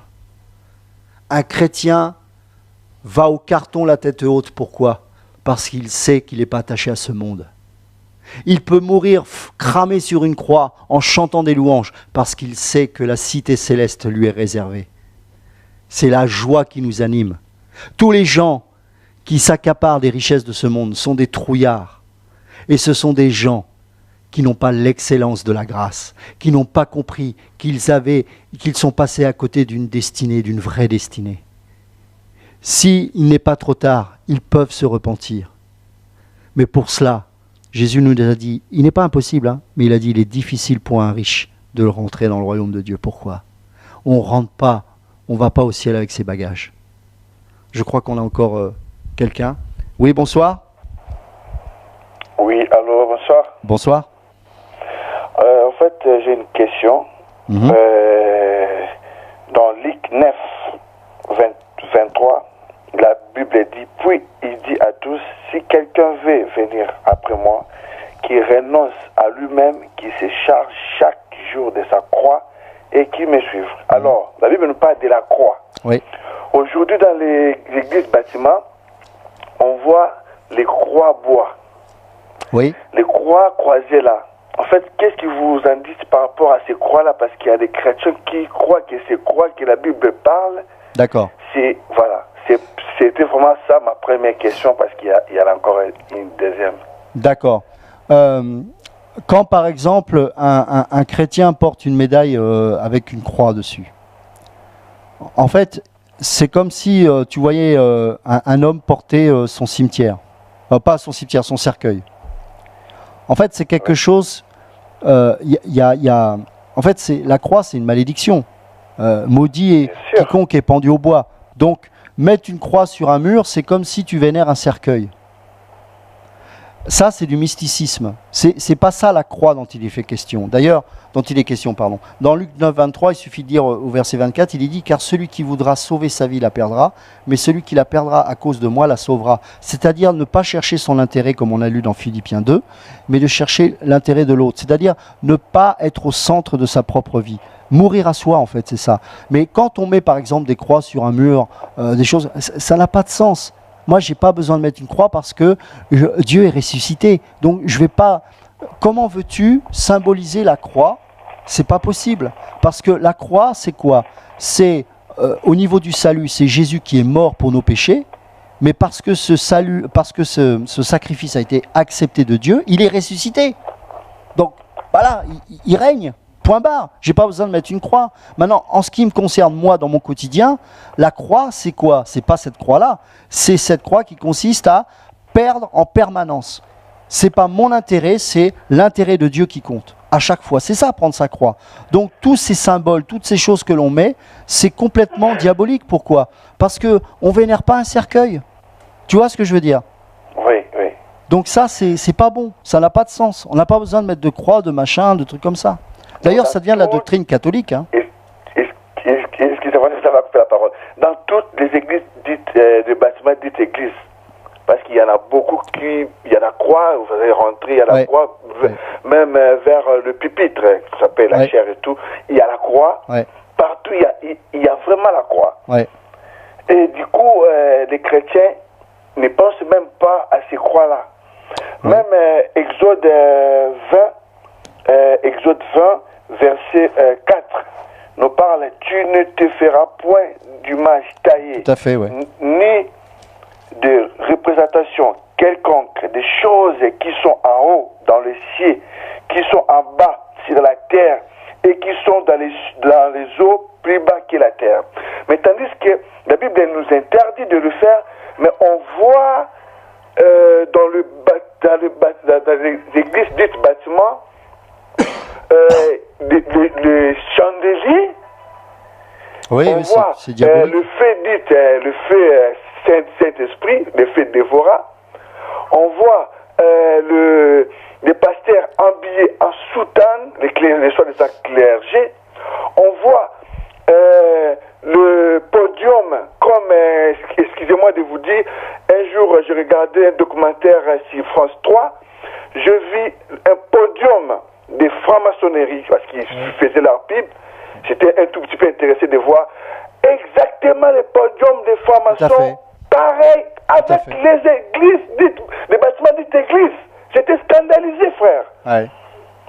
J'étais scandalisé de voir toutes les signes, les piliers, toutes les je sais pas, il y en a trop, mais je me suis dit, mais on est où, on va où, frère? Ouais. C'est grave, hein. C'est très grave.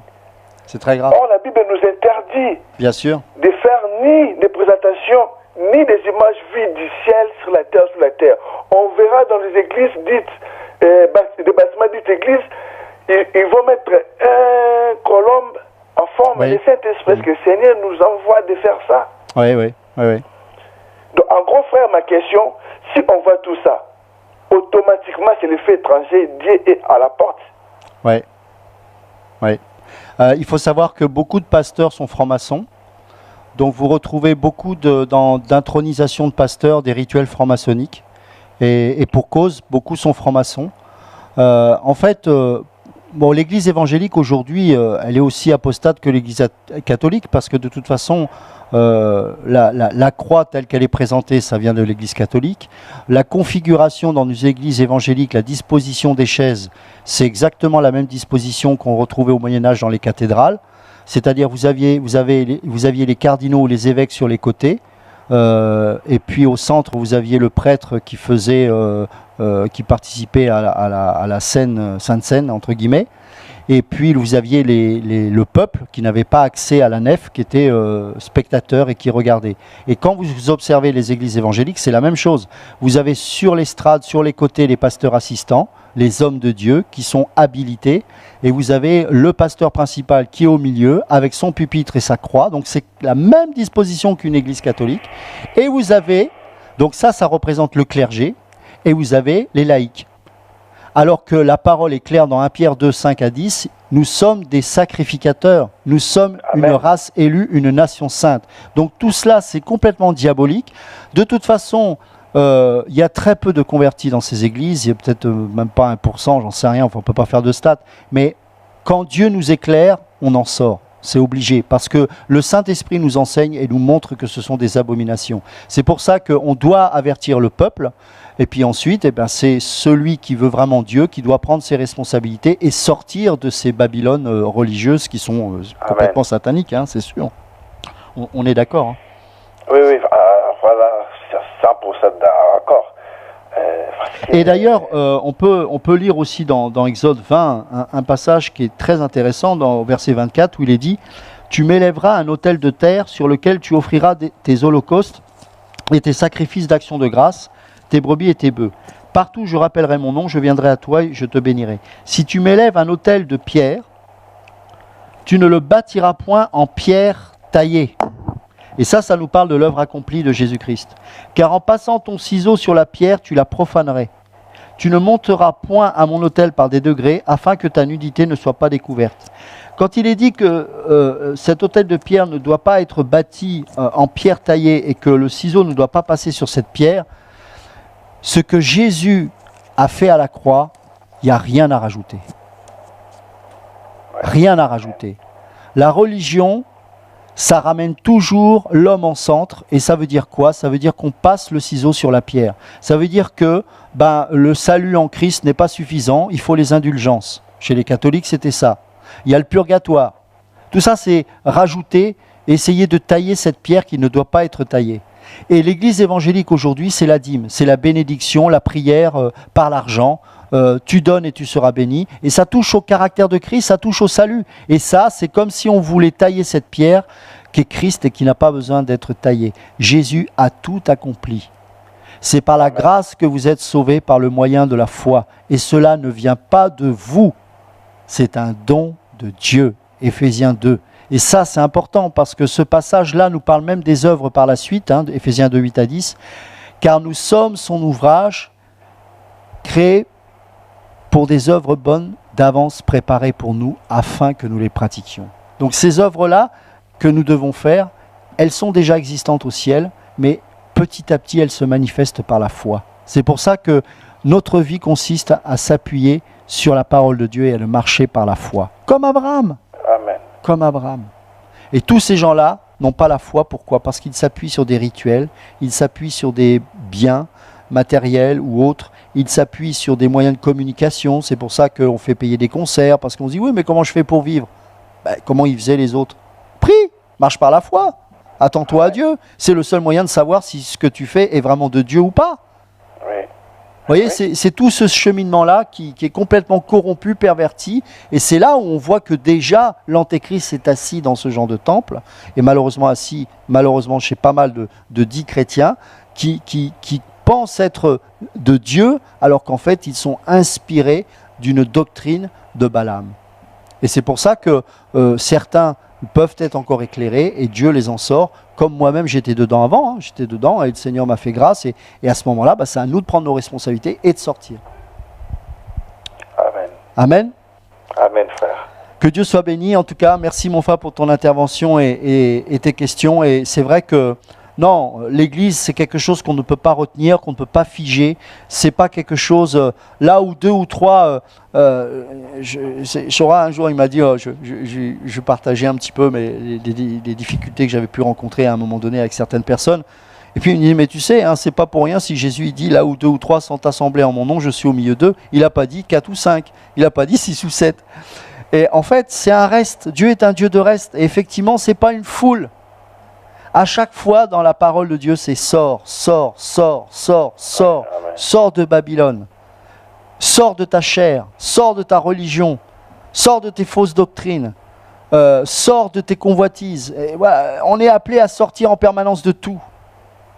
Donc, les gens ont la prétention de croire qu'en restant dans un endroit, nous on ne changera pas, mais c'est là où nous sommes, c'est ça qui changera. Mais non, c'est faux, c'est pas biblique. Si on reste dans un endroit qui n'est pas de Dieu, ce n'est pas ceux-là qui vont changer, c'est nous qui allons être conformes à ces gens-là, malheureusement. Donc le seul moyen, c'est de sortir. 1 Pierre 2,11 dit « Je vous exhorte en tant qu'étrangers et voyageurs sur cette terre à vous abstenir des convoitises charnelles qui font la guerre à l'âme. » C'est intéressant parce qu'il lie le fait qu'on est des étrangers et des voyageurs avec le fait de se sanctifier. On peut se sanctifier qu'à partir du moment où on se considère comme quelqu'un de passage sur cette terre. Si on aime ce monde, on ne peut pas se sanctifier. À un moment donné, on tombera. Mais si on sait qu'on est des gens destinés au ciel, qu'on est des citoyens célestes, à ce moment-là, on sera beaucoup moins tenté par les choses de ce monde, parce qu'on n'en aura pas envie, parce que nos pensées seront en Christ, parce qu'on sera rempli de l'Esprit de Dieu, parce que tout ce qu'on va faire, ce sera pour la gloire de Dieu. Moi, j'ai un travail... Mon frère. Oui. Dernièrement, j'ai parlé avec un frère, un pasteur. Oui. En fait, il était parti à Bénin pour faire une formation des jeunes ouvriers. Enfin, je ne savais pas, le président de Bénin, c'est lui qui recrute tous les pasteurs qui sont en Europe et en Afrique. C'est lui qui finance leurs églises et tout. Et du coup, j'étais intéressé quand je regardais une émission, frère Chora, il était avec le frère Blaise, qui était le frère Blaise de l'Afrique. Oui. Et ils ont parlé d'un nom de pasteur Marcelo. Oui. Parce que frère Blaise, il pensait que pasteur Marcelo, il peut changer, peut-être il va commencer à entrer le message. Mais si vraiment c'est frère Blaise m'attend, où il est en Afrique, qui n'approche pas des pasteurs là, Marcelo. C'est un franc-maçon tout fait. Il a été déjà recruté. Ils sont là. Si vraiment il se rapproche de ses frères, il va l'empoisonner pour la deuxième fois. Wow. Ils sont déjà été recrutés par le président de Bénin. C'est un président soi-disant chrétien, c'est un franc-maçon. C'est lui qui finance tous les faux pasteurs. D'accord. Il y a des pasteurs ici qui partent en Bénin en formation des jeunes ouvriers. On sait tous, les jeunes ouvriers, ce sont les premières étapes de la franc-maçonnerie. Oui, bien sûr, oui. Donc, c'est lui qui finance tout. Tous les pasteurs, des petits pasteurs ici en France, ça part là-bas. En Europe et tout, en Afrique, ça part là-bas. Ça récolte de l'argent. Alors, j'ai dit ça pourquoi? Par rapport à frère Blaise. Marcelo, ce n'est pas son frère. Marcelo, ce n'est pas son frère. Qu'il fait attention. J'ai entendu, il avait dit, il a été empoisonné première fois. Donc s'il se rapproche de Marcelo, il va l'empoisonner pour la deuxième fois. C'est pas son frère. Ok, en tout cas, merci de nous avoir prévenus. C'est vraiment précieux et on passera à la commission. Vraiment, merci mon frère pour nous avoir prévenus par rapport à ces choses. C'est vrai qu'on doit être vigilant, c'est important. et on doit être sage, et c'est pas simple, c'est pas simple. En tout cas, voilà, que le Seigneur vous éclaire encore. Vous savez, cette parole, elle libère. Cette parole, elle libère. Je pourrais plus aujourd'hui rester assis sur une chaise en train d'écouter quelqu'un. D'abord, je crois que je m'endormirais, mais je veux dire, on est poussé à l'action. Le Saint-Esprit, il nous fait avancer. Je veux dire, quand le peuple était dans le désert, que la nuée se levait, le peuple, on sonnait du chauffard, on rassemblait les tribus, et on avançait. Et on avançait. Et aujourd'hui, on n'est pas appelé à être des foules. Nous sommes des disciples de Yeshua. Nous sommes des missionnaires dans l'âme. Pourquoi ? Parce que il y a le missionnaire de tous les missionnaires en nous. Il y a Yeshua Hamashia, le roi des rois, le Seigneur des seigneurs. Il nous a accordé cette grâce de venir habiter en nous. Mais vous vous rendez compte ? Et donc, pour que ce Dieu merveilleux puisse totalement s'exprimer par le Saint-Esprit, eh bien, encore faut-il que nous puissions justement mourir à nous-mêmes pour qu'il puisse agir en toute liberté. Donc, jour après jour, jour après jour, jour après jour, le Seigneur, en expérimentant notre croix au quotidien, eh bien, nous libère de nous-mêmes et nous rend de plus en plus libres. Vous savez, ce qui est merveilleux, c'est que quand on est libre, à un moment donné, je ne sais plus quand est-ce que je disais ça, mais je dis, mais on s'imagine, vous savez, on a une vision de l'enlèvement qui est quand même assez effrayante, c'est, voilà, il faut que je me tienne à carreau jusqu'à l'enlèvement. Mais c'est pas ça, la vie chrétienne. Là, on retombe sur l'arbre de la connaissance du bien et du mal. Non, regardez, Enoch marcha avec Dieu, et puis, hop, il est parti avec lui. Mais ils ont continué à discuter ensemble. Et moi, j'ose espérer que dans ma marche avec mon Seigneur, je ne vais pas réaliser que, on continue à parler ensemble, c'est une image évidemment, hein, mais on est au ciel, mais c'est merveilleux. Enfin, j'ai pas la crainte de dire, j'ai intérêt à faire gaffe, sinon je vais rater l'enlèvement. C'est pas ça. Je veux l'enlèvement, pourquoi ? Pas parce que je vais être l'enlever, mais parce que je veux vivre ma relation parfaitement avec le Seigneur et je sais qu'elle sera totalement parfaite au ciel. Donc j'aspire à ça et donc on marche, nous sommes des enfants de Dieu, on marche avec Dieu. Alors bien sûr dans les difficultés, dans les épreuves, mais on s'accroche, on marche, puis à un moment donné, hop, on va continuer. Ah, mais c'est merveilleux, on est en haut. Voilà. Et puis une fois en haut, on ne se souciera plus de ce qui sera passé en bas. Hein. Ça, je peux vous dire qu'une fois là-haut... Mais en attendant, on doit être des Noé. Voilà, on doit annoncer, on est des prédicateurs de la justice. Et oui, il y en a peu qui seront sauvés. Mais tant que la porte de l'arche est ouverte, il faut les inviter. Rentrez dans l'arche. Rentrez. Jésus pour l'instant, est encore le sauveur. La porte de l'arche est ouverte et tous sont invités. Les canards, les boiteux, les bizarres, les je sais pas quoi, les chauves, les chevelus, j'en sais rien. Voilà, tout le monde rentrait dedans parce que ça va ramasser dur bientôt. Donc on a intérêt à rentrer dans l'arche. Voilà. En attendant, nous y sommes et on n'en sortira pas au nom de Jésus. Amen. Amen. En tout cas, soyez bénis mes frères et sœurs. Et puis, je vous donne rendez-vous, si Dieu veut, jeudi prochain. Ah, on a encore alors une dernière question. Bonsoir. Oui, bonsoir. Soyez bénis, mes frères et sœurs. Allô ? Oui, bonsoir. Oui, bonsoir. En fait, je bénis Dieu par rapport à ce que vous avez dit tout à l'heure par rapport à la connaissance. Et Oui.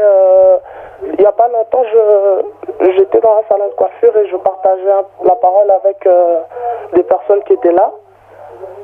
Et à un moment, je parlais plus par rapport à Jésus, par rapport à la croix, par rapport à la crainte de Dieu. Et il y avait un monsieur qui était là, il me disait, oui, toi arrête un peu avec ton Jésus, tout ça, va étudier l'égyptologie, la Bible n'a pas été inspirée de Dieu. Et après, j'ai compris que c'était une personne qui autrefois prêchait aussi l'évangile. Et comme j'ai entendu tout à l'heure, vous avez parlé par rapport à la connaissance et que les Grecs, ils aimaient bien par rapport à la réflexion, tout ça. Et dans Colossiens 2, 18 à 19, justement, en gros, ce passage dit que de ne pas s'éloigner justement de Christ, qui est la tête de l'Église, comme vous l'avez dit tout à l'heure. Oui. Et ces temps-ci, on voit aussi, il y a des gens qui annoncent un évangile qui est en dehors de Christ, comme j'ai vu les images que vous avez montrer qu'il y a des gens en fait qui disent que voilà, le salut ne peut pas venir que de Jésus, que ça peut venir par autre chose, alors qu'on sait que c'est Jésus, en fait le salut c'est Jésus qui Bien sauve, sûr. comme l'évangile de Genèse à Apocalypse parle Bien sûr. de Jésus justement. Bien sûr, c'est la raison pour laquelle la révision de la Bible, on tient vraiment à l'appeler la Bible de Jésus. Pourquoi? Parce que le thème de la Bible, c'est quoi? Il n'y a qu'un seul thème. C'est le salut. Et la révélation du salut, c'est Jésus-Christ. Et donc, sous l'Ancienne Alliance, c'était codé, mais c'était là. Et pour nous qui sommes sous la Nouvelle Alliance, on peut le décrypter facilement parce qu'on a le Saint-Esprit. Mais sous la Nouvelle Alliance, ça nous est pleinement révélé. Mais dans tous les cas, ça nous parle de Jésus-Christ. C'est une révélation progressive jusqu'à la dimension de la croix de Jésus-Christ. Et donc, c'est un prédicateur, un enseignant doit parler de lui. Parce que quand on parle de lui, on parle de l'amour. Quand on parle de lui, on parle de la justice. Quand on parle de lui, on parle de la sanctification. Quand on parle de lui, on parle du salut. Quand on parle de lui, on parle de pardon. Pourquoi? Parce que c'est dans sa nature même tout ça. Donc c'est pas quelque chose... Si on prêche par exemple comment pardonner, c'est là où c'est subtil. Merci Seigneur, ça me fait penser à ça justement. Vous savez, quand on voit dans ICC, dans toutes ces choses-là, les clés du mariage, comment pardonner, c'est diabolique, parce que c'est pas possible. Donc tout ça, c'est des méthodes humaines. Comment pardonner? Prêcher Jésus. Amen. Comment aimer? Prêcher Jésus. Alors c'est le standard de Jésus, donc c'est impossible. Donc il faut le Saint-Esprit. Là-bas, c'est déjà être né de nouveau pour comprendre cette parole-là et pour pouvoir la vivre. Et ensuite, c'est de vivre par la foi les commandements de Dieu. Et comme c'est pas naturel, on s'appuie sur la résurrection. Et donc c'est ça. Alors quand on voit des DVD qui sont diffusés partout, comment pardonner, comment aimer, mettez ça à la poubelle. Parce que ça ne nous amène pas à Jésus. Si on vient à Jésus, on aime. Si on vient à Jésus, on pardonne. Si on vient à Jésus, on aime libérer les gens en prêchant la vérité. On aime prendre des coups, c'est pas grave. Pourquoi? Parce que la nature de Jésus est en nous. Et donc, voilà, c'est Jésus. Donc, plus on va prêcher Christ, plus on va prêcher, parce que le message de la croix, c'est Christ, tout ça derrière la saine doctrine, c'est Jésus. C'est pour ça que Paul, il disait, c'est beau cette parole, il disait à Timothée, c'est comme un testament qu'il lui donnait. Je t'en conjure devant Dieu et devant les hommes, prêche en toutes circonstances favorables ou non. C'est fort, j'aime cette parole. C'est une des premières paroles que j'ai reçues quand il m'avait demandé de dénoncer, de prendre position. Et c'est cette parole que j'avais reçue comme si Dieu me parlait. Et Paul disait, je t'en supplie Timothée, parce que Timothée avait une tendance à être un peu timide. Il disait, tu as reçu les grâces, vas-y, prends position.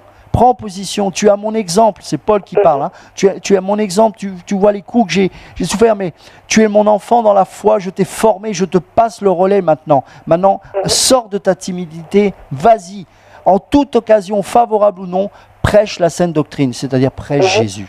Donc il n'y a pas besoin de vendre des DVD sur comment pardonner, il suffit de voir Christ, il suffit de vivre Christ, et en lui, il y a toutes ces choses-là.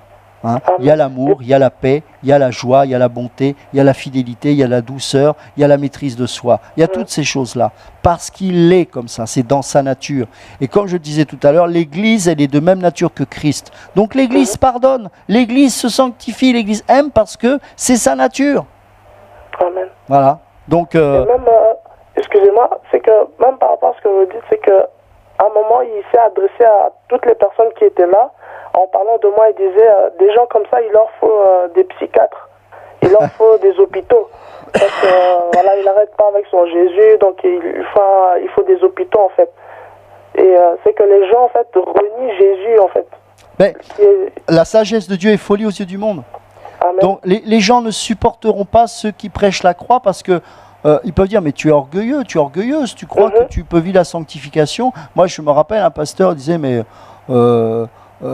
personne connaît la vérité. Bon, à la fin, il s'était un peu démasqué. Et je dis, mais attends, Jésus est le chemin, la vérité et la vie. Enfin, comment tu peux dire que personne connaît la vérité? T'es pasteur, mais tu prêches quoi alors si tu sais pas où est la vérité? On est complètement. C'est une espèce de fausse humilité. C'est pas l'humilité, c'est parce que moi je veux pas changer. Je reste avec mes péchés, je reste avec mes certitudes. Mais voilà, chacun sa vie. Non, c'est pas ça. La voiture, elle est rouge. Je ne vais pas dire qu'elle est blanche pour te faire plaisir. Elle est rouge, elle est rouge. Bon, Jésus, c'est le seul chemin. Je ne veux pas te dire pour te faire plaisir, viens à Mahomet. Parce que si tu viens à Mahomet, tu vas en enfer. Ah, mais tu ne peux pas dire ça, ça manque d'amour. Ben non, c'est toi qui manques d'amour, parce que tu es lâche. Et Jésus dit, dehors les lâches. Parce que quand on est lâche, on n'a pas l'amour. On garde précieusement quelque chose qui ne nous sert à rien d'ailleurs parce qu'on ne l'a pas expérimenté, sinon on le donnerait aux autres.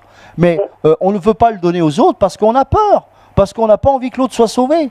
Et on va se déguiser sous une forme religieuse en disant « Oh mais tu manques d'amour, non, faut être tolérant. » Non, c'est toi qui manques d'amour. Vous voyez, Satan, il inverse les choses. Non, c'est pas moi qui manque d'amour. Moi, je dis la vérité, l'enfer est une réalité. Et si tu ne crois pas en Jésus-Christ, tu vas aller en enfer. Oh, tu peux pas dire ça, tu manques d'amour. Non, c'est toi qui manques d'amour. Parce que qu'as-tu fait du message ? C'est ce qu'on aurait dû dire à un homme comme Billy Graham, qui prêchait ce message. Mais à force de côtoyer les présidents, eh bien, à 90 piges, qu'est-ce qu'il dit aux journalistes de CNN ? Comme Joel Osteen, qui pourtant, lui, n'était pas parti pareil. Il est médiocre au départ, mais il a dit « Ouais, non, moi, avant, je prêchais l'enfer, la croix. Maintenant, je dis plus ça. Maintenant, ce qui compte, c'est l'amour. Les musulmans, s'ils croient en Dieu, ils peuvent être sauvés. » Tout ça pour finir comme ça ? Eh ben, on me dit « Oh, mes frères, tu juges qui, toi, par rapport à Billy Graham ?» Mais je ne suis rien, je ne cherche pas à me comparer. Moi, je parle de la saine doctrine. J'ai quand même le droit de dire la vérité, parce que la vérité, c'est Jésus-Christ. Maintenant, si ça ne lui plaît pas, c'est son problème. Donc on doit, ouais, c'est sûr, c'est sûr on va passer pour des fous, mais il faut être courageux, voilà. Et ce sont souvent les gens qui sont les plus méprisés, les plus détestés, qui sont les plus courageux, parce que Jésus n'est pas venu sauver les justes, mais les pécheurs. Amen. Amen. Amen. Que Dieu soit béni. En tout cas, merci pour ton intervention et que le Seigneur te fortifie et t'encourage. Amen. Alors, donc, notre émission tire à sa fin. Donc, je vous remercie pour votre participation. En tout cas, c'était vraiment intéressant de voir toutes ces questions-là. Et je pense qu'on a eu encore un nouvel éclairage de notre Seigneur. Il est merveilleux, il est beau. Nous l'aimons de plus en plus. On vit des choses de plus en plus difficiles, mais je ne sais pas, c'est bizarre, mais intérieurement, on est de plus en plus heureux. Parce qu'on sent le ciel se rapprocher. On pourrait presque entendre les anges préparer les trompettes. Et je me réjouis à l'avance de cela. Pour moi, ce n'est pas un jugement, cette trompette, c'est un soulagement. J'aspire à ce qu'elle sonne enfin. Et tant qu'on est ici-bas, on doit avertir, alerter, encourager, prêcher cette saine doctrine en toute occasion, favorable ou non, car il en est digne, notre Seigneur. Il est mort pour nous, il s'est dépouillé de sa divinité, il s'est fait homme, il a été jusqu'au bout de la croix, il a souffert comme personne n'a pu souffrir pour nous. Alors c'est le minimum qu'on puisse faire afin de lui rendre gloire. Que Dieu soit béni. Amen. À bientôt.